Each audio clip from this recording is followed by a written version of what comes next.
Listo, ¿qué tal? ¿Cómo están todas y cómo están todos? Muy buenos días. Pues espero que estén muy bien. Pues bienvenidos a la clase de doctrinas. Y bueno, en esta sesión vamos a cerrar ya con el buen Marx. Vamos a terminar ya con este análisis que hemos venido haciendo sobre la teoría marxista, sobre esta crítica feroz que hace Carlos Marx alrededor del sistema capitalista. Eh, y bueno, mi idea también es que nosotros comencemos a poner unos puntos sobre las is de algunos temas que hemos visto sobre Marx. He intentado darles un panorama pues muy general sobre esta crítica que hace Carlos Marx sobre el sistema capitalista. Podríamos estarnos aquí platicando, discutiendo y debatiendo un montón de cosas, ¿no? Porque pues la crítica marxista es muy amplia alrededor del sistema capitalista y bueno, también podríamos abarcar los debates posteriores, ¿no?, que se generaron alrededor de la posición de Carlos Marx.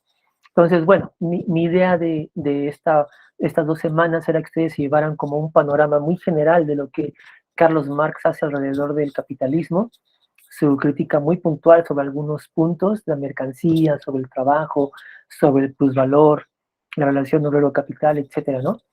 Y bueno, eh, y la idea de la sesión de hoy, esta presentación que les voy a poner yo ahorita, es esto, que cerremos algunos puntos.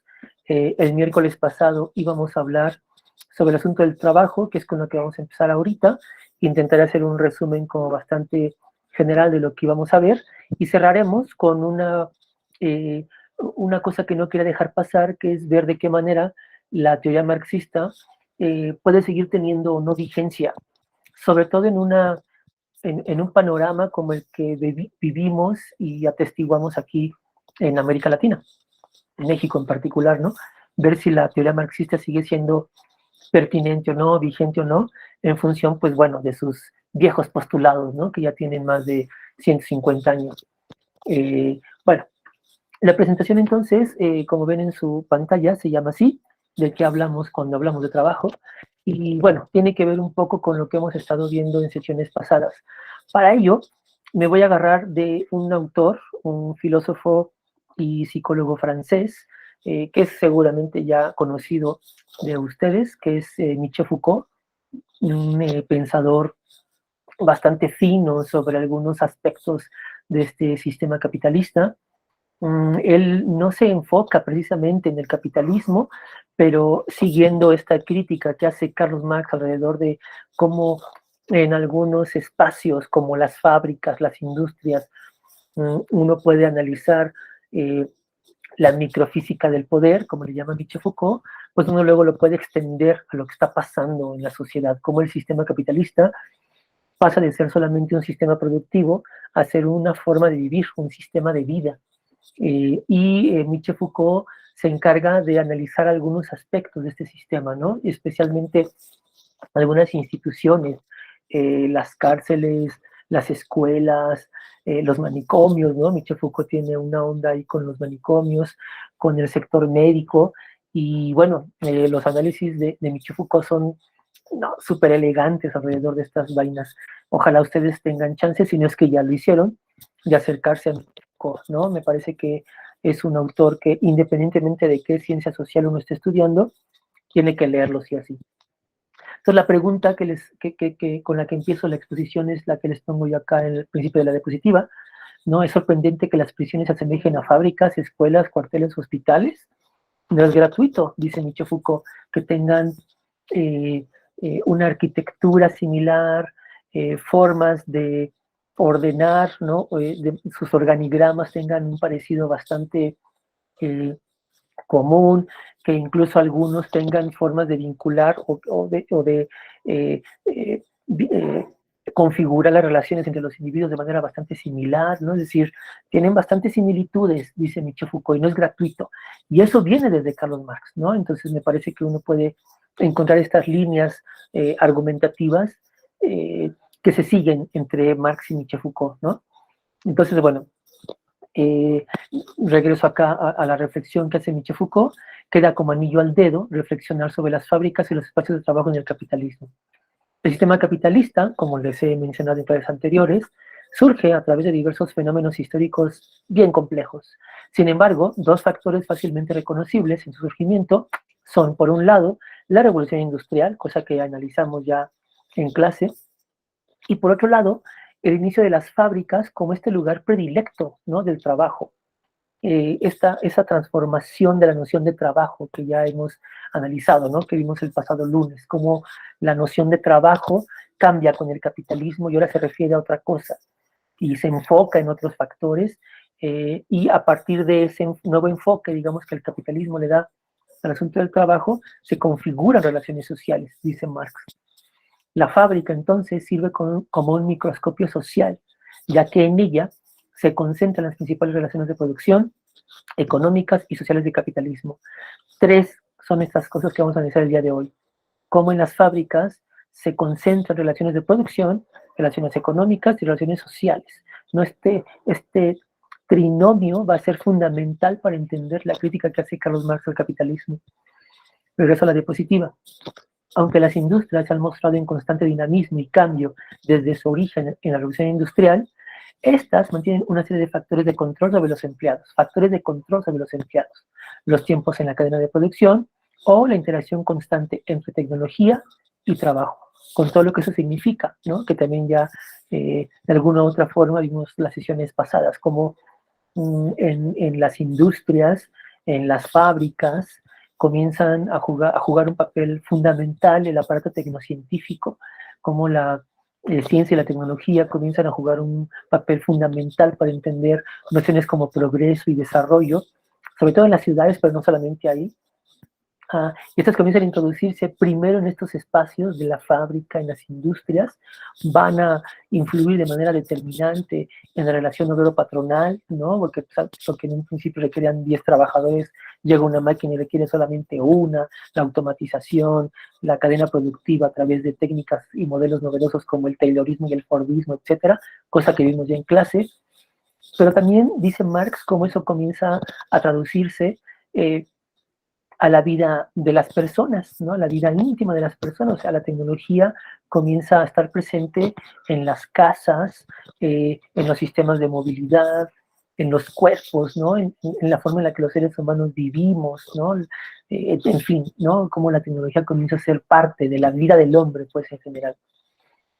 Bueno, analicemos entonces cada uno de estos tres factores: relaciones productivas, relaciones económicas y relaciones sociales, cómo se configuran dentro del capitalismo según Carlos Marx. La idea burguesa de progreso constante y lineal a través de la producción es el pilar base que sustenta la construcción de un mundo productivo, es decir, un mundo basado en la producción febril. Esta idea de Marx de cómo a través, ¿no?, de la fábrica comienza a crearse en el imaginario colectivo la idea de progreso en las localidades, en las regiones, en las naciones. Una localidad, una región, una nación comienza a desarrollarse si y solo si comienzan a implantarse ahí fábricas e industrias. Es decir, estos sistemas de producción comienzan a asimilarse al idea de progreso. Una región difícilmente puede catalogarse del sistema capitalista como una región en progreso si no hay fábricas, ¿no? Si no hay una industria ahí que la desarrolle. En fin, ¿no? La idea de progreso comienza a empatarse con la idea de la producción fabril. Y eso va a ser importantísimo, ¿no? Porque eso va a generar, según Marx, esta idea de progreso en los seres humanos, sobre todo en el individuo moderno. Esa va a ser una idea fundamental. Segunda idea. Así pues, dentro de la fábrica encontramos un proceso productivo dinamizado por las innovaciones tecnológicas, máquinas y sistemas de producción en constante mejora. El aparato tecnocientífico comienza entonces también a ser una pieza fundamental para entender el capitalismo. No podríamos entender, pues, el capitalismo sin que este aparato tecnocientífico comience a andar en una vía paralela, pues, ¿no? Las fábricas, las industrias, que inicialmente se desarrollan precisamente por estos, ¿no? Recordemos las clases en la Revolución Industrial, pues, ¿no? Con estos primeros implementos tecnológicos que nos parecerían como muy fundamentales, ¿no? Los telares, la máquina de vapor, en la industria minera, etcétera, pues, ¿no? Pero que después de a poco y realmente, en relativamente poco tiempo, ¿no? 30, 40, 50 años, tiene una explosión impresionante, pues, el aparato tecnocientífico, ¿no? Con el descubrimiento, por supuesto, de las energías no renovables, ¿no? El carbón inicialmente, el gas y después el petróleo, bueno, eso va a tener una explosión impresionante, de forma tal que esta idea de que el aparato tecnocientífico, unida a esta otra de que las fábricas son el motor, digamos, del desarrollo, del progreso de una localidad, de una región, de una nación, bueno, va a traer consigo entonces que la innovación tecnológica sea parte del progreso, ¿no? Son ideas que se comienzan a conformar. Insisto, hoy en día nos parecen normales, pues, ¿no? Porque así nos educan, ¿no? Pero la idea de estas clases es que ustedes vean de dónde vienen estas ideas, ¿no? De dónde vienen o de dónde nacen estas ideas precisamente, y es una cosa que viene desde la crítica marxista. Bueno, esas son las relaciones productivas. Segunda esfera que analiza Marx, pues son las relaciones económicas, algo que también vimos en la sesión pasada. Voy a la diapositiva. Otra idea que viene del liberalismo burgués, que sigue vigente en la actualidad, es la concepción de la fábrica como lugar básico donde se construye el crecimiento económico, tanto privado como estatal, ¿no? Solo es a través del trabajo en fábrica, del trabajo industrial, del desarrollo industrial, que se da esta noción de la riqueza, ¿no? Del crecimiento económico, tanto individual, ¿no? Privado, como estatal, es decir, a nivel público, a nivel gobierno, a nivel localidad, además regional, etcétera, pues, ¿no? Es decir, la fábrica comienza a fungir como este eje dinamizante económico de una localidad, de una región, etcétera. Regreso acá a la diapositiva. La fábrica acaba siendo un mecanismo que rentabiliza y aumenta el capital. En primer lugar, es invertido en esta, que en primer lugar es invertido en esta.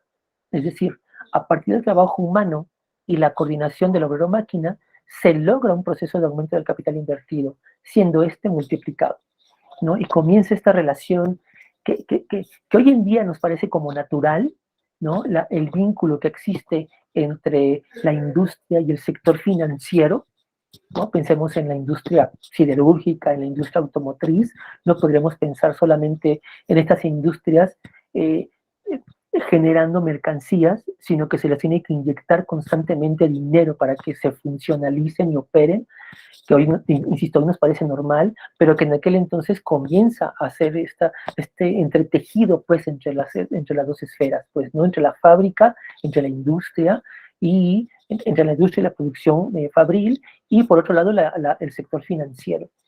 Y aquí se comienza a conformar, y eso es algo que Marx comienza a analizar, de qué manera esta relación económica va a configurar lo que hoy en día es el capitalismo. Insisto, esa es la finalidad de Marx. Marx logra visualizar esto en las etapas tempranas del capitalismo y prevé la forma en la que en etapas posteriores podrían llegar a ocasionar, incluso, dice él, el declive del mismo sistema, ¿no? Bueno, hoy en día, ¿no? 100 años después de que el Marx lance estas ideas, 150 años después de que el Marx lance estas ideas, nos parece así como, pues sí, ¿no? Obvio, pero que en aquel entonces las haya lanzado, bueno, pues es todo un asunto, por eso es la importancia de Carlos Marx.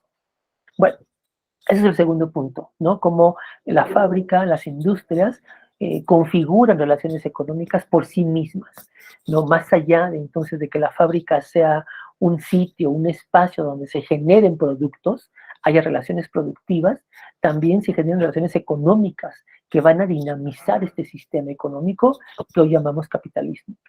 Y por último, pues la parte en la que hemos estado ¿no? puntualizando muchas cosas en las últimas dos sesiones, es el asunto de cómo se conforman relaciones sociales dentro de las fábricas. Pongo la diapositiva.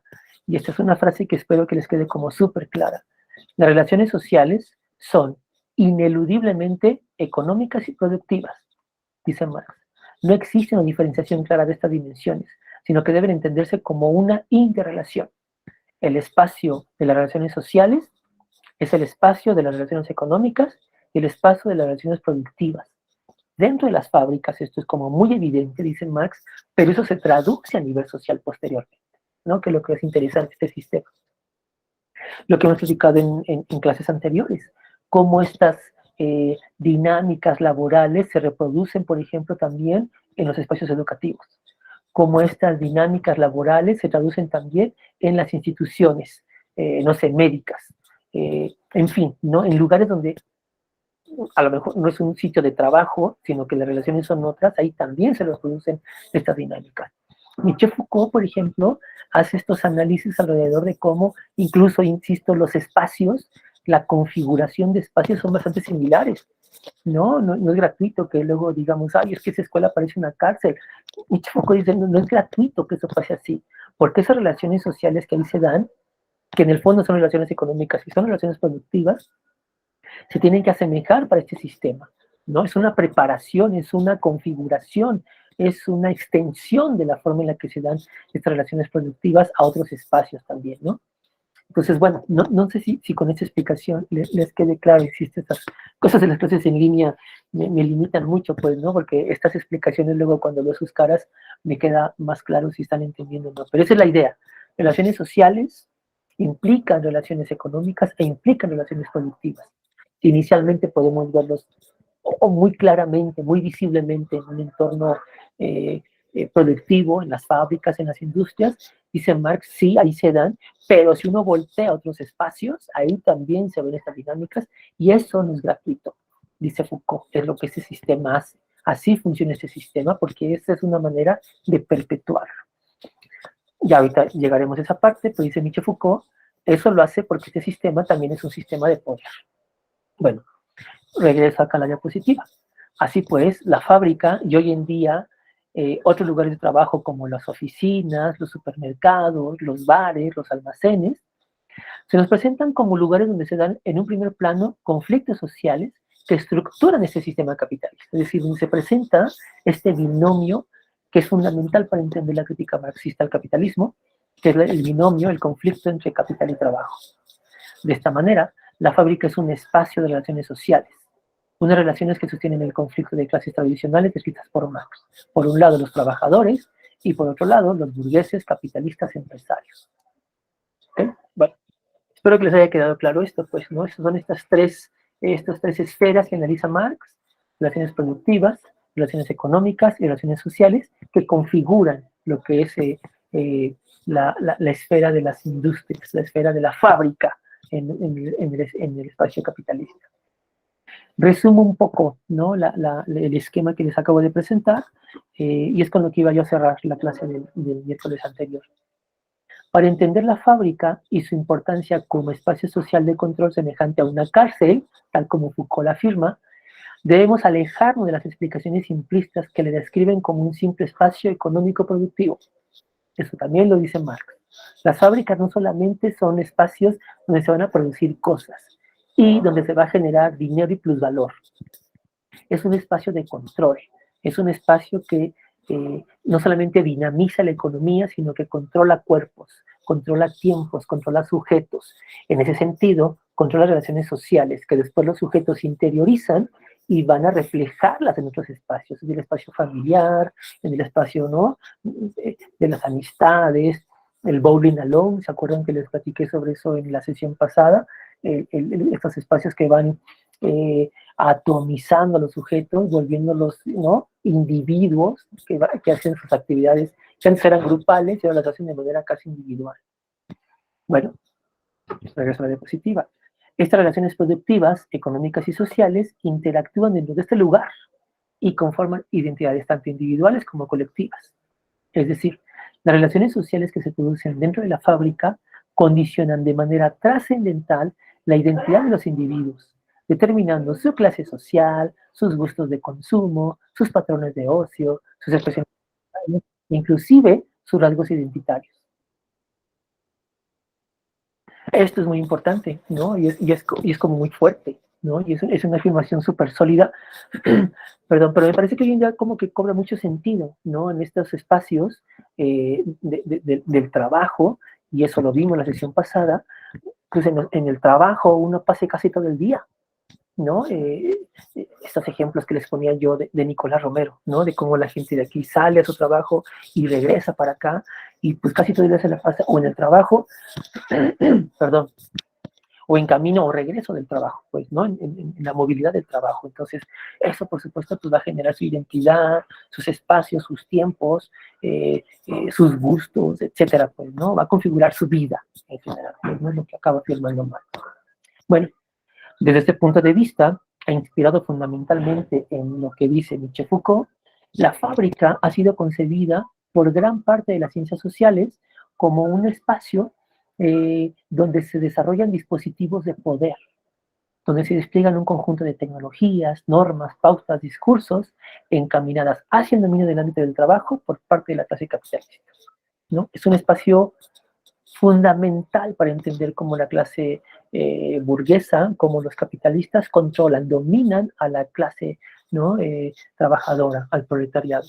Entiéndase por proletariado quienes trabajan en industrias, pero como les puse en láminas anteriores, esto se puede llevar hacia las oficinas, hacia, ¿no? El espacio de la prestación de servicios, hacia el espacio educativo, por supuesto, etcétera, pues, ¿no? Eso se traslada a casi cualquier espacio.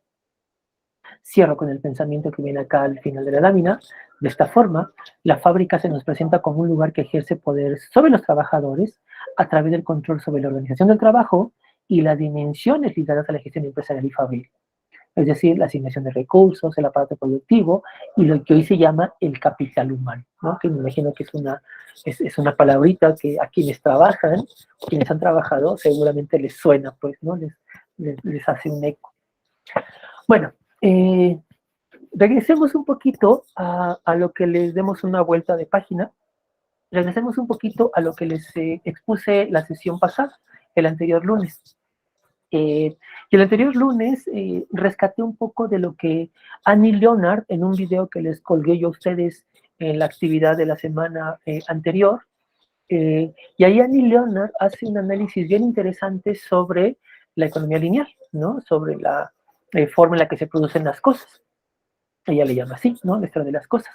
Y la divide en 5 etapas, Annie Leonard, ¿no? Explotación de los recursos, cuando estos pasan a ser transformados en mercancías, luego estos como pasan al punto de venta, luego estos pasan al consumo de los seres humanos y luego ya cuando son desechados. Son estas 5 etapas. La sesión pasada les analizamos un poquito estas 3 primeras, que es lo que les pongo en esta diapositiva que aparece ahorita en su pantalla. En la primera etapa es la explotación de recursos, y lo interesante del análisis que hace Annie Leonard, que retoma mucho de los postulados marxistas, es analizar cómo en cada una de estas etapas uno puede encontrar cómo el sistema capitalista es un sistema que, 2 cosas, eso espero que les quede súper claro, es un sistema que perpetúa las desigualdades, es decir, cada vez ensancha más estas brechas de desigualdad. Quienes tienen recursos cada vez lo tienen más y quienes no tienen recursos cada vez tienen menos, ¿no? Esta es una dinámica que en la que este sistema se basa. Y la otra, pues este sistema se basa en la explotación y sobreexplotación de recursos naturales y de fuerza de trabajo, que es lo que inicio acá con la primera parte de la diapositiva, ¿no? La explotación de recursos. Este sistema capitalista se basa en la explotación y la sobreexplotación tanto de recursos naturales como de la fuerza de trabajo en esta primera etapa, para obtener recursos naturales, pero en todas las etapas también, ¿no? Es decir, en la segunda etapa, en la transformación de mercancías, pues es la explotación y sobreexplotación en las fábricas. En la tercera etapa, en la explotación y sobreexplotación, por ejemplo, en los lugares donde se prestan servicios, donde se venden las cosas, ¿no? Piensen en quienes trabajan en centros comerciales, quienes trabajan en los Oxxos, ¿no? Donde se prestan servicios, pues, ¿no? En fin, en cada una de las etapas siempre hay una explotación de la fuerza de trabajo. En esta primera etapa, pues, es la explotación de la fuerza de trabajo para obtener recursos naturales. Y ahí vienen un montón de preguntas, que cuando obtienen una respuesta, su respuesta se perfila hacia cómo el capitalismo es, ¿no? Por ejemplo, ¿en qué condiciones se da esta explotación y sobreexplotación, tanto de recursos como de fuerza de trabajo? ¿Quién determina estas condiciones y estas reglas bajo las que opera este sistema de explotación y sobreexplotación de recursos? Eso lo vamos a ver en la siguiente semana, cuando veamos lo que es la geopolítica, ¿no? ¿Quiénes determinan qué se explota, dónde se explota, dónde no se explotan recursos, ¿no? Apenas hace rato que estaba yo eh, checando el Twitter, vi una imagen que tal, ¿no? Estaba Canadá, cuando visitas Canadá y es, ¿no? El fondo del, de los lagos canadienses, ¿no? Que son hermosos. Cuando Canadá te visita y aparece una minería, ¿no? A cielo abierto, así que explotó con el fracking, ¿no? Esa me parece que es una forma muy gráfica de representar esto, ¿no? ¿Quién determina las condiciones y las reglas bajo las cuales opera este sistema? ¿Quién controla esta explotación? Y por último, ¿quiénes se ven afectados por la explotación de tales recursos naturales? Esta primera etapa es fundamental para entender cómo funciona el capitalismo, porque es una etapa que nos deja claro cómo este sistema entiende su noción de progreso. Bajo la explotación y sobreexplotación de recursos, en esta absurda y, ¿no?, estúpida idea de que los recursos se pueden regenerar una y otra y otra y otra vez, y se pueden explotar recursos de manera, ¿no?, ilimitada, en un planeta con recursos limitados, pues, ¿no? Que se va en contra de los principios termodinámicos, pues, ¿no? Bueno, en la segunda etapa es en la transformación de mercancías, es esto que estamos hablando ahorita de Carlos Marx, ¿no? El asunto de cómo se conforman las fábricas, es donde se da de manera bien clara la relación obrero-patronal. Y aquí les pongo esta frase. El capitalismo es un sistema que se basa en la explotación de la mano de obra de una gran masa de obreros cuya única posibilidad de sobrevivir en ese sistema es vendiendo, alquilando su fuerza de trabajo, ¿no? Es lo único que posee. Y recordemos estas tres categorías analíticas que les expuse en sesiones anteriores, que espero que les quede súper claro porque es fundamental para entender a Marx, que es por un lado la fuerza de trabajo, esta categoría, este concepto que nos hace entender que que lo único que posee un trabajador, ¿no?, un proletario en ese sistema, pues es eso. No poseemos los medios de producción, no poseemos capital, lo único que poseemos es fuerza de trabajo y la rentamos para que este sistema nos pague con eso. Ya vimos lo que significa el pago en esto, pues, ¿no? Dos, sin embargo, esta fuerza de trabajo es lo único que le da valor a las mercancías. Las mercancías valen, dice Marx, en función de la fuerza de trabajo que se le invierte en ahí. No es el capital, no es la inversión que se le hace a las mercancías, sino la fuerza de trabajo que está detrás de cada mercancía, lo que le da su valor. Sin embargo, mucho de este valor no se le queda, no se le regresa como sueldo al trabajador, al proletario, a la proletaria, sino que este plus que le mete a las mercancías se lo queda el inversionista, el capitalista, este plusvalor. Por lo tanto, dice Marx, este sistema lo que genera es precisamente esto, un sistema de desigualdad donde quienes solamente poseen la fuerza de trabajo solamente tienen eso y cada vez se les paga menos, y quienes poseen el capital y cada vez obtienen mayor plusvalor van a tener cada vez más cosas. Es decir, la brecha de desigualdad crece y crece y crece. Hoy en día lo vemos de manera, ¿no?, espectacularmente clara. Y por último, lo que vimos también en la sesión pasada es lo de la posición en punto de venta. Esto que Annie Leonard gráficamente muestra como la cerecita del pastel de este sistema, ¿no? La pantalla de oro de este sistema, porque solamente nos muestra eso, ¿no? En las televisiones, en nuestros dispositivos, en las computadoras, ¿no?, se nos muestra eso. El punto climático de este sistema es la colocación en el mercado de todas las mercancías, y vaya que no las venden bien, pues, ¿no? No las adornan estos aparatos acabados, hermosos, que crean esta idea de que consumirlos te va a hacer, ¿no?, más feliz, mejor persona, más rico, tener un mejor estatus social, ser más inteligente, ser más guapo, etcétera. Pues esa es la cerecita del pastel de este sistema, ¿no? El capitalismo, y eso espero que les quede como súper claro, tiene como naturaleza el lograr mercantilizarlo todo lo monetiza, le da un valor de cambio a las mercancías, a cualquier mercancía, incluso aquellas que no son resultado de una acción humana, ¿no? Aquellas que son, por ejemplo, parte solamente de la naturaleza humana.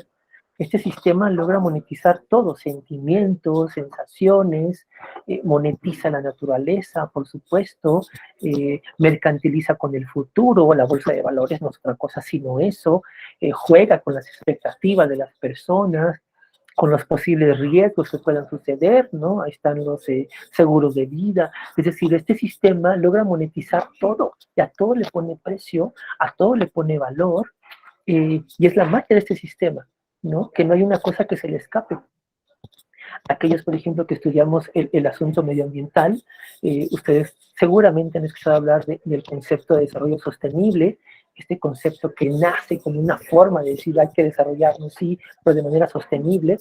Y hoy el desarrollo sostenible no es sino otra mercancía del mercado, ¿no? Y ahí están entonces en el aparador, ¿no? Todos los productos no sostenibles, y ahí está el aparador de productos sostenibles, los bio, los verdes, ¿no? Que uno ve la etiqueta, uno ve el proceso productivo y dices, bueno, esto de bio y de verde no tiene nada, ¿no? Simplemente se convirtieron en una mercancía más. Entonces, una cosa que iba en contra de esta forma de producir las cosas, como el desarrollo sostenible, acaba siendo absorbido, ¿no? Como capturado, secuestrado por este sistema, y lo convierte en una pieza más del mecanismo. Y entonces ya ahora hay compañías que se dicen verde, que se dicen bios, o hay compañías que tienen su rama verde, su rama bio, ¿no? Para darle simplemente cabida, pues, a estas exigencias ambientales, pero no es otra cosa sino tener un producto más en el mercado, pues, ¿no? Bueno, me regreso a la perspectiva. En este momento, es decir, hoy en día, el sistema se acompaña de otros subsistemas que permiten que los individuos nos sumemos a este ciclo productivo, la mercadotecnia, los medios de producción, la propaganda, etcétera, y crea para ello esto que platicamos un poquito en sesiones pasadas, ¿no? Nociones como la obsolescencia, modelos como la obsolescencia programada y la obsolescencia percibida. Esto de crear cosas para ser desechables, unas de manera inmediata, ¿no? Como los plásticos de un solo uso, el unicel, etcétera.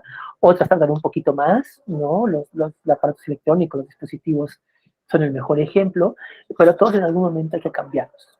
Y si no se cambian porque el aparato ya no sirve, se crea esta noción, ahí está la mercadotecnia para eso, ahí está la propaganda para eso, ahí están los medios de comunicación para eso, así que esa noción como de estar cambiando las cosas constantemente, por moda, porque ya se ven viejas, porque ya está en otra temporada, ¿no? En fin, ¿no? Por las razones que ustedes seguramente tienen más ejemplos que yo. Bueno, y las últimas dos etapas de este sistema es el uso mismo de las mercancías, ¿no? El uso mismo de las mercancías, que es una etapa fabulosa, porque es esta etapa en la que los seres humanos estamos acostumbrados a simplemente utilizar las cosas, pero en el solo uso de las cosas también se ve estas nociones de usar, desechar, ¿no? De comprar por comprar, de forma tal que algunas personas, y eso los psicólogos sociales han hecho unos estudios interesantísimos alrededor de eso, de cómo hay personas, hay individuos que gozan del consumo en el proceso del consumo. O sea, el asunto es no ir a consumir algo, pero la obtención del producto deja ya el gozo a un lado, pues, ¿no? Ya tengo lo que quiero, bueno, ahora síguelo, ¿no? Ahora sigue consumir algo más. No es el proceso del consumo, dicen los psicólogos sociales, ¿no? Que eso es una magia de este sistema, o sea, no te permite gozar de lo que tienes, sino que el gozo radica en el proceso del consumo, ¿no? Lo que hace una cosa, ¿no? Que te reviente la cabeza, pues, ¿no? Pero bueno, ahí ustedes seguramente ahorita al final de la sesión que les dejé tiempito para participar tendrán cosas que decirme, estoy seguro. Bueno, regreso a la diapositiva.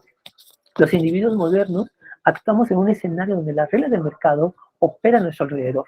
Reglas que han sido configuradas desde el ámbito laboral, ¿no? Tiempos, espacios, formas de relacionarnos con las y los otros, con las y los superiores, etc. Y por último, la disposición final de los productos, ¿no? Recordemos que este es un sistema lineal, les explicaba yo la sesión pasada. En la naturaleza, en el planeta, todo funciona de manera cíclica, ¿no? Recuerden, si tuvieron clases de química o biología, los ciclos de la naturaleza son así, ¿no? Ciclos, son cíclicos. En la naturaleza no hay nada que opere de manera lineal. Lo único en el mundo que opera de manera lineal es la economía. Los que estudian economía, sorry. La economía es lo único que funciona así, de manera lineal.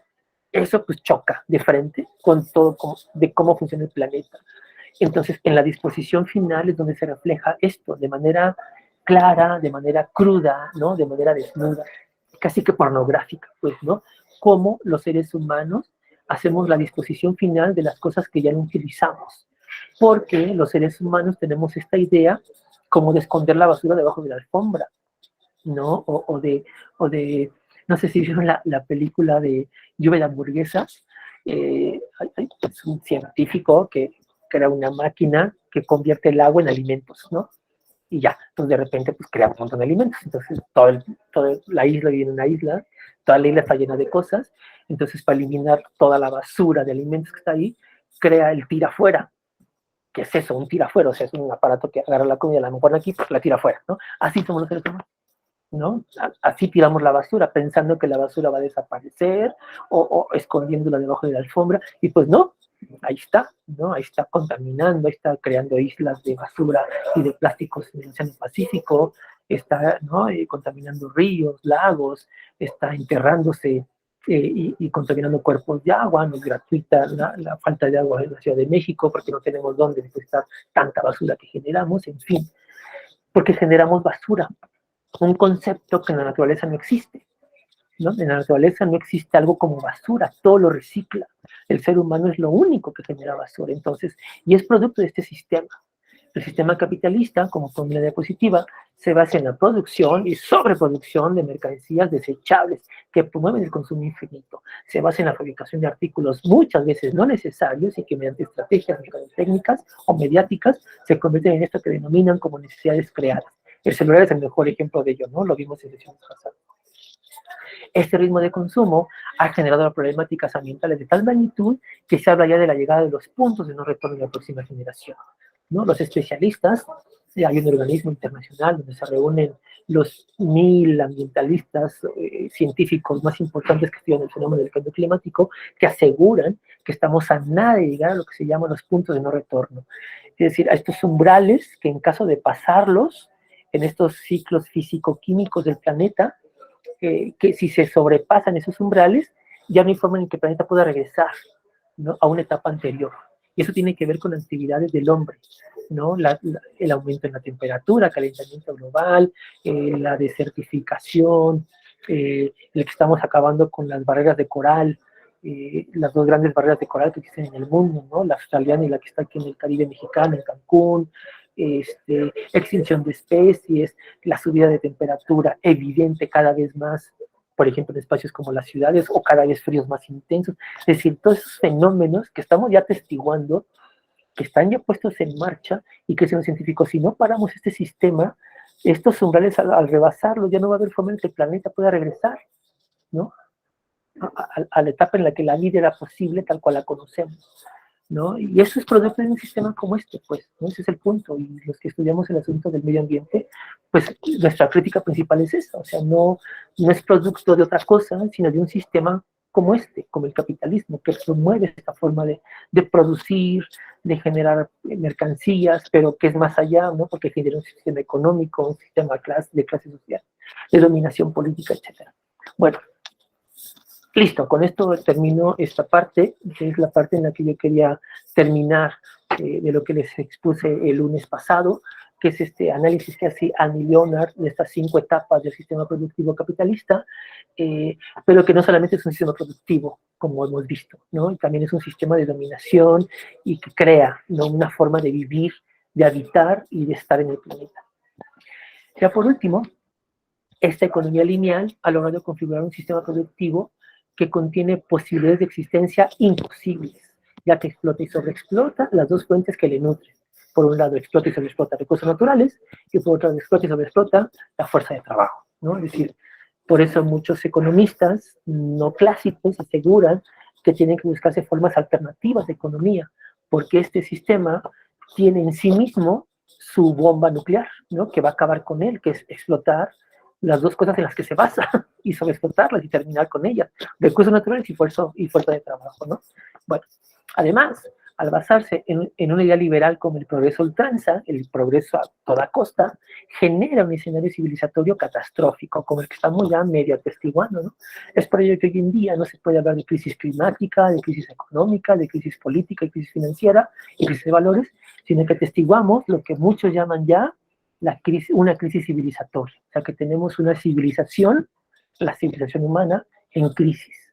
Por eso se han creado modelos de economías alternativas, como le llaman algunos, como la economía circular, ¿no? Para saltar eso de la economía lineal, como les pongo aquí en esta grafiquita, de explotar generar mercancía, producirlas, gastarlas y luego desecharlas, a una economía que esté desde la planeación misma, por ejemplo, vislumbre como una mercancía, puede ser reutilizada o puede ser reincorporada al sistema, cómo se pueden explotar los recursos de manera un poco más sostenibles, energías renovables, por supuesto, en fin, ¿no? Es decir, hay unas economías que apuestan por otro tipo de formas de producir que no se centren, como este sistema, en la generación de plusvalor y ganancia, sino se centren en la satisfacción de necesidades, nada más, ¿no? No nada más producir por producir, pues, ¿no? Bueno, ya para ir cerrando mi exposición. Me parece importante dejarles en claro a ustedes cómo esta óptica marxista, ¿no? Esta visión marxista de la crítica hacia el capitalismo, pues es una visión que explica bien fácilmente, de manera casi, ¿no? Natural, digamos, el contexto latinoamericano, ¿no? Un contexto latinoamericano donde estas brechas de desigualdad son, ¿no? Visibles para donde voltemos, ¿no? En toda América Latina, pero especialmente en México, esto se ve como súper claro. Eso en algunas clases se los he dicho, me parece. En México, por ejemplo, hay 20, 25 familias que se piensa poseen como el 40, 50% de la riqueza de este país. Es una cosa de locos, son espectacularmente ricos, mientras que un gran porcentaje de la población mexicana, 50%, 60% de la población, según datos INEGI, y luego el INEGI maquilla muchas cosas, pero si es 50%, 60%, estamos hablando de 60 millones, 70 millones de mexicanos viven en extrema pobreza o pobreza extrema. O sea, es una brecha de desigualdad impresionante. Y este sistema capitalista, pues es el que ha generado todo esto. Entonces, una crítica marxista a este sistema, pues encaja, ¿no? A la perfección. Por eso, en la academia latinoamericana, especialmente en la mexicana, pues el discurso marxista, ¿no? La narrativa marxista, la teoría marxista, pues sigue siendo retomada y sigue siendo analizada y sigue siendo debatida porque sigue explicando, diagnosticando muy bien cómo es que funciona este sistema en un contexto como el nuestro, pues, ¿no? No es gratis, pues, que la teoría marxista sigue siendo tan fuerte en un contexto como el nuestro. Entonces, uno voltea a carreras como economía en la UNAM, sociología en la UAM, o políticas en donde quieran que estudien esto, pues en la de Puebla, en la de Oaxaca, y Marx sigue siendo un texto que se sigue leyendo, pues, ¿no? Y lo que es aún, ¿no? Más, no hablemos de humanidades, en las carreras de humanidades, ¿no? Donde también se sigue leyendo Marx, pero incluso en carreras como las ingenierías, en la medicina, uno platica con médicos, con arquitectos y traen a Marx, ¿no? Traen un discursito marxista, o sea, tuvieron una clase de Marx, o sea, en muchas carreras, Marx está presente, aunque sea en pequeñas partes, en pequeños cursos, o en maestros locos que meten ahí Marx, ¿no? Nada más como para darles un contexto a los alumnos, pues, ¿no? Pero sigue estando muy presente, pues, ¿no? La razón, pues, sigue siendo una teoría que explica muy bien, diagnostica muy bien realidades tan complejas como las que se viven en contextos específicos como el latinoamericano y el mexicano en especial, ¿no? Listo, esto era lo que les quería yo explicar el día de hoy. Y bueno, no sé si alguien tenga alguna duda o alguna pregunta. Roberto, te escucho. Hola, buenos días, profe. ¿Qué onda? Disculpe, ¿cuándo va a abrir la cuarta actividad? Sabía que iban a preguntar eso. No va a haber cuarta actividad esta semana. La liberaron, van a tener un fin de semana tranquilo. No, me parecería como muy casi que irresponsable de mi parte no darles una clase y pedirles actividad. No hay bronca. Esta semana váyanse sin actividad. Me llevo la actividad que, por cierto, acabo de calificar hace un ratito del mapa mental de Carlos Marx, ¿no? Hay algunos mapas mentales que estuvieron bien chidos, otros que dejaron bastantito que desear. Ahí lo van a ver en sus calificaciones. Y bueno, yo con esa idea me quiero quedar. Sin embargo, la próxima semana, bueno, les adelanto un poquito, la próxima semana vamos a comenzar a analizar la onda geopolítica, ¿no? Cómo en Europa tomándolo como eje de análisis, pero Europa como, ¿no?, en este asunto colonial, lo que pasa en Europa pasa en muchas partes del mundo, comienza a reconfigurarse la geografía, lo que los internacionalistas llaman la geopolítica. Entonces, y ahí voy a hacer uso de sus conocimientos de geografía, por cierto. Así es que aguas con sus mapas. Entonces, vamos a comenzar a ver eso. Cómo se conforma geopolíticamente Europa. Hay naciones que se conforman, Alemania, por ejemplo. Hay naciones que pasan por procesos bien complejos, como la Rusia de los zares y la llegada del socialismo, allá con Lenin y con Trotsky, etcétera. En fin, nos vamos a ver qué está pasando en Europa y eso cómo se recorre por el mundo. Entonces, vamos a retomar muchas de las cosas que opina Marx, ¿no? Porque vamos a ver esta confrontación entre naciones, en el juego geopolítico, pues, ¿no?, que se le llama. Entonces, no les dejo actividad esta semana, en la idea de que vamos a seguir retomando estas ideas en clases posteriores, ¿ok? Ok, gracias, profe. Va. ¿Alguna otra duda o alguna otra pregunta?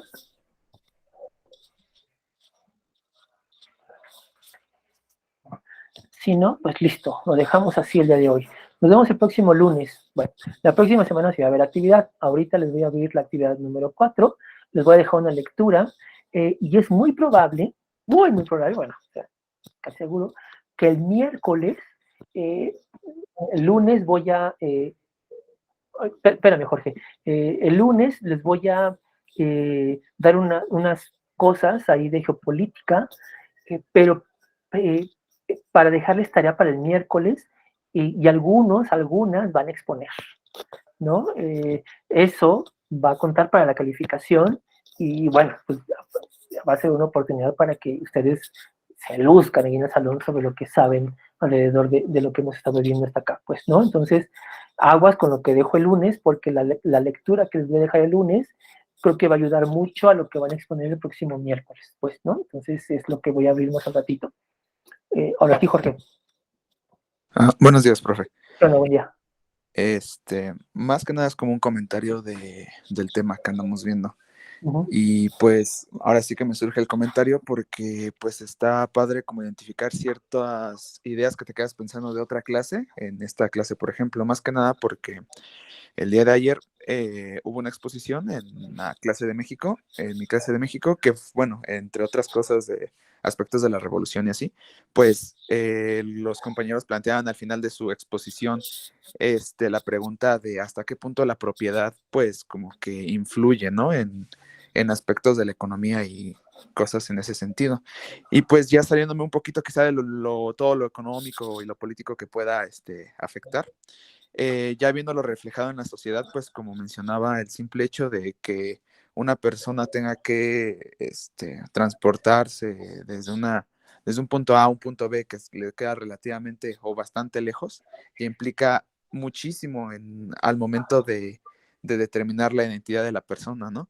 Y pues, no sé, el simple hecho de estar, pues, como le digo, ya ni siquiera en cosas como lo que uno gasta o hace, el simple tiempo, ¿no? Básicamente que tenemos nosotros para que ya consideramos en este transporte, que ya no podemos prescindir de él para otras actividades o así, pues como que sí afecta mucho en estas cosas. Y pues está padre como que me quedé con esa idea de hasta qué punto, ¿no? Afectaba pues el hecho de quizá no estar tan cerca, ¿no? De donde realizas tus actividades, ¿no? En el día a día, tanto para el valor de la propiedad, cosas así como el transporte y todo eso, y también pues uno mismo, ¿no? Cómo le afecta y pues sí, está padre identificar estas cosas en común. Sí, ¿no? Es como visibilizar hasta dónde un sistema como este puede llegar, ¿no? Hasta dónde llegan como sus telarañas, ¿no? Hasta dónde puede entretejer algunas cosas.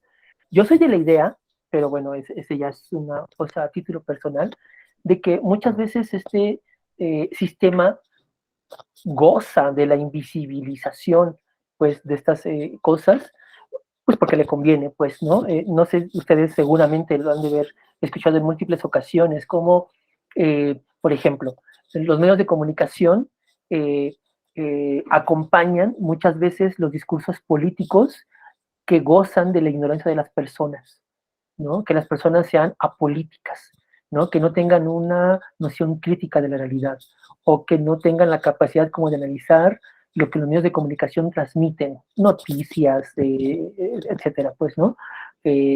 Eso, pues, a quién conviene que esas cosas sucedan, ¿no? Bueno, por otro lado, también, ¿a quién le conviene que las personas físicamente estén desgastadas?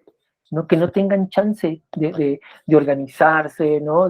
Es que en la noche hay una reunión aquí en el barrio para ver si nos... Ay, pues qué voy a ganas, o sea, yo llego a mi casa a querer descansar y dormir, pues nada más, ¿no? En fin, ¿no? Toda la noción de la organización del tiempo en este sistema es fundamental, ¿no? En espacios tan caóticos como la Ciudad de México, eso nos queda perfectamente claro, ¿no? Donde pues para ir de tu lugar de casa a tu lugar de trabajo, en promedio es 1 hora, ¿no? Y digo en promedio, porque hay gente que hace muchísimo más, hay gente que hace 2 horas nomás para ir y 2 horas nomás para regresar, 8 más las 8 de trabajo. ¿Qué ganas vas a tener como de poder tener una onda de voy a leer, voy a cultivarme, en mi tiempo libre voy a hacer tal cosa? Es un sistema que aprovecha estas, no sé cómo decir, estas dinámicas de configuración del tiempo para mantener a las personas así, ¿no? Ocupadas, cansadas, y que solamente su preocupación sea la energía suficiente para el día siguiente volver a hacer lo mismo, ¿no? De lunes a viernes, y listo, ¿no? Y el fin de semana te ocupamos, ¿no? Ve tu partido de fútbol y ve tu reality show y se acabó, pues, ¿no? Es lo que tenemos programado para ti. Es, ¿no? Visibilizar estas cosas más allá de pensar que, ¿no? Hay virtudes de un sistema, con realidad son formas como como dice Foucault, controlar, manipular y tener poder sobre ciertos grupos sociales, ¿no? Es lo interesante de este análisis. Todos de acuerdísimo contigo, Jorge. Bueno, ¿alguien más? Listo, entonces, bueno, sí que si queda hasta aquí, entonces nos vemos. No, alguien más está levantando la mano por acá. Carla, te escuchamos, Carla. Hola, profe, buenos Hola. días. Buen día. Son dos cosas, también un punto de vista del tema y una pregunta de la tarea. Nada más rápido lo de la tarea. La lectura se va a dejar, o sea, ¿la va a subir en estos días o la va a subir hasta el lunes? La subo ahorita. Ah, ok. Sí, más que nada porque creo que varios de nosotros, pues, como para ir reforzándola y leerla, Ok. de una vez como para ya llegar el lunes a comentarla. Va. Y el punto de vista que tengo yo, ahorita que estaban platicando eso del tiempo, es que creo que también el capitalismo tiene que ver con, no, o sea, pensamos que nada más tiene que ver como con el hecho de fabricar dinero y fabricar ciertos asuntos, más sin embargo, creo que también tiene que ver con no dejar tiempo, porque como lo comentan, o sea, una persona que trabaja dentro de una oficina, lo único que quiere es llegar a su casa, descansar y despejarse de todo. Más sin embargo, no quiere como llegar a pensar en, ay, voy a poner una empresa de tortillas, ¿no? Por ejemplo. Entonces, es como un plus para el capitalismo de que no haya como tanta gente queriendo emprender, ¿no? Y queriendo llevar a la quiebra algunos comercios. De que, no, a lo mejor él como va empezando va a tener más calidad o va a tener mejores precios. Pero pues sin embargo creo que no se da tanto porque como lo comentó, ¿no? La gente llega cansada, así como comentó el ejemplo el día lunes, me parece, de Nicolás Romero, que la gente llega a su casa ya después de un largo tramo, llega a su casa nada más a querer descansar. Entonces creo que la gente no tiene como el tiempo de llegar a querer emprender o querer formar nuevas empresas. Y creo que el hecho del tiempo tiene mucho que ver, ¿no? Totalmente. Eso lo analiza muy bien en la lectura Thompson, ¿no? El asunto de cómo también el capitalismo hace o reconfigura la noción del tiempo, y el tiempo en el capitalismo se empata con productividad, ¿no? El tiempo, con el tiempo tienes que hacer algo productivo. Lo que nos menciona acá quien es Celsa, quien nos menciona en el chat acá, ¿no? Dedicarte tiempo a ti en ese sistema, por ejemplo, es perder el tiempo, ¿no? O qué haces con tu tiempo libre. Tu tiempo libre también es una forma de ver de qué manera puedes ser productivo, ¿no? Alguien que se dedique tiempo para sí mismo es como si estuviera no haciendo algo productivo. Es decir, sí, totalmente, o sea, el tiempo es una cosa que para este sistema es fundamental, de forma que se crean estas como frases, ¿no? De que el tiempo es oro, o no me hagas perder el tiempo, ¿no? O haz algo productivo con tu tiempo, etcétera. Estas cosas que seguramente ustedes han de haber escuchado y que en el fondo tienen todo esto que hemos estado analizando acá, ¿no? Como el tiempo para ese sistema es un asunto que tiene que ver con producción, con productividad. Tienes que ser algo productivo para este sistema, ¿no? No algo productivo para ti, no algo productivo para la comunidad, no algo productivo como para que sea del bien común, sino algo productivo para este sistema. Esa es una noción que es muy interesante de analizar, ¿no? Entonces, totalmente de acuerdo contigo, Carla, y totalmente de acuerdo contigo, Elsa, con lo que pones acá en el chat. Gracias, Carla. Rubí, también levantaste tú la manita. Sí, buenos días, profe. Bueno, de lo que acaban de comentar, por ejemplo, ¿no sería como un ganar-ganar, lo de tú producir como tu negocio? Porque pues estarías inyectando pues capital y aparte estarías haciendo algo que te gusta. ¿No es ahí como una como controversia? Sí y no. El problema con este sistema es que no es un sistema que promueva la competencia, ¿no? El sistema capitalista es un sistema que a lo que tiende es al monopolio.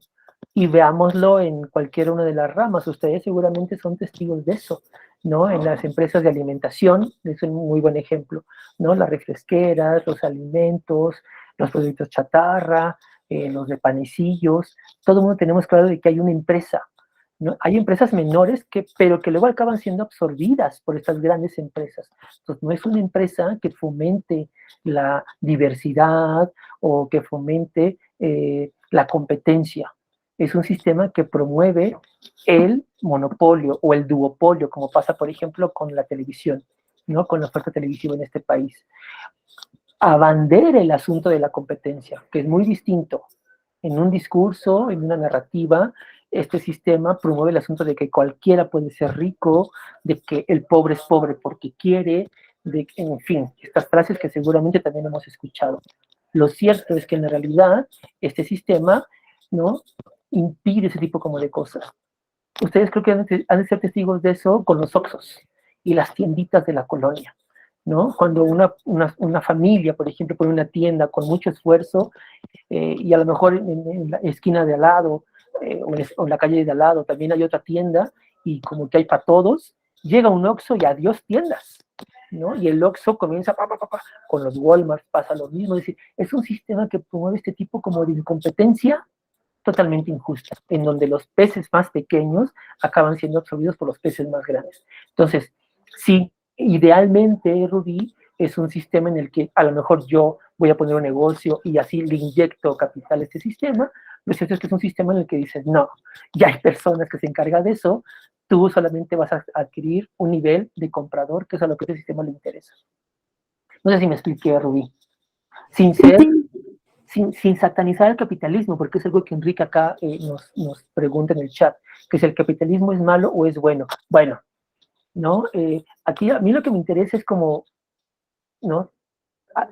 De la manera más objetiva, analizar aquellas cosas.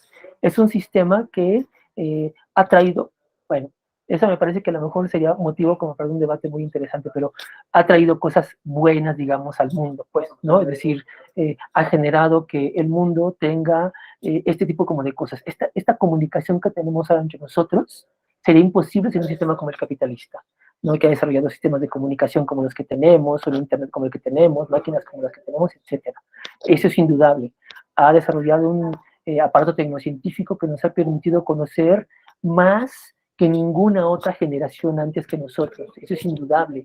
Ha logrado curar enfermedades que antes hubieran sido imposibles, ¿no? La vacuna ante la COVID-19 salió en tiempo récord, pues, ¿no? Pero detrás de eso, ¿qué hay?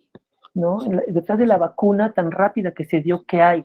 Detrás de estos sistemas de comunicación que hay. Eso es lo que no visibiliza este sistema, y ahí es la parte oscura que me interesa que en esta clase sepamos. Entonces, respondiendo un poco a tu pregunta, Enrique, ¿el capitalismo malo o es bueno? Me parece que en esta clase no podríamos, no es el objetivo de esta clase decirles si es bueno, si es malo, es bueno.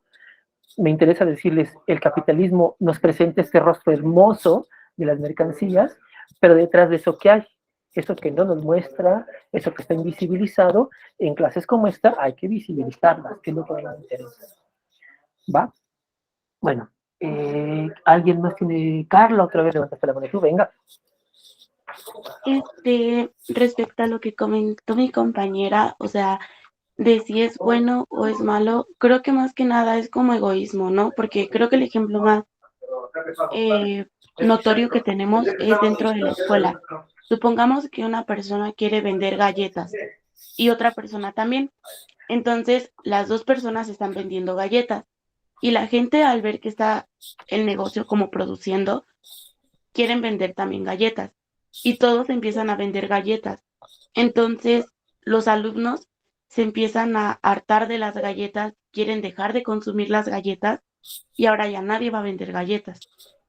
O el simple hecho de que le voy a comprar a él porque son del Costco y a ella no porque las está haciendo en su casa y están más ricas las de Costco.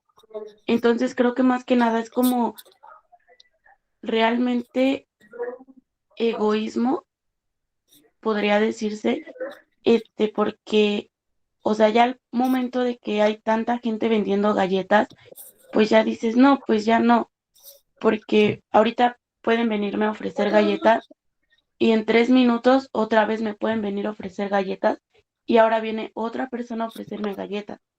Entonces creo que más que nada no es que sea malo, como dijo mi compañera, que es como aportarle capital, pero creo que es como el simple hecho de que ya todos van a querer vender algo y ya todos van a como a estresarlo, por así decirlo.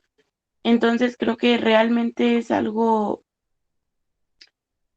controversial el hecho de que la gente llega a su casa cansada.